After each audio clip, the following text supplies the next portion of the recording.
প্রায় 11 সপ্তাহ বন্ধ রাখার পর 1 মাস আগে আন্তর্জাতিক চাপের মুখে গাজায় ত্রাণ প্রবেশের অনুমতি দেয় ইসরায়েল।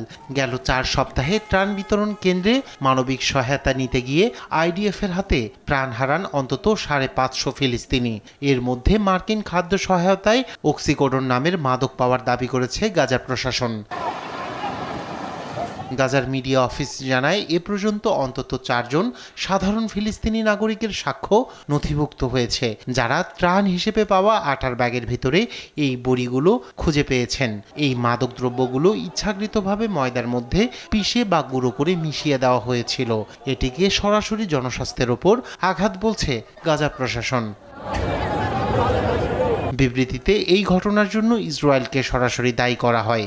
নেতানিয়াহু প্রশাসন আসক্তি ছড়িয়ে দিয়ে ফিলিস্তিনি সামাজিক অবকাঠামোকে ধ্বংস করতে মাদককে অস্ত্র হিসেবে ব্যবহার করছে বলেও জানানো হয়। একে যুদ্ধ অপরাধ ও আন্তর্জাতিক মানবিক আইনের গুরুতর লঙ্ঘন বলছে মিডিয়া অফিস।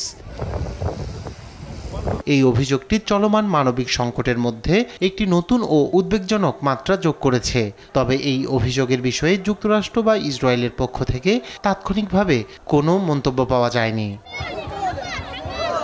এদিকে গাজায় যুক্তরাষ্ট্র সমর্থিত ত্রাণ বিতরণ ব্যবস্থাকে প্রাণঘাতী বলে শঙ্কা প্রকাশ করেছেন জাতিসংঘ মহাসচিব অ্যান্তোনিও গুতেরেস। তার দাবি, খাবারের জন্য বের হওয়াটাই মৃত্যুদণ্ড হয়ে দাঁড়িয়েছে নিরীহ ফিলিস্তিনিদের।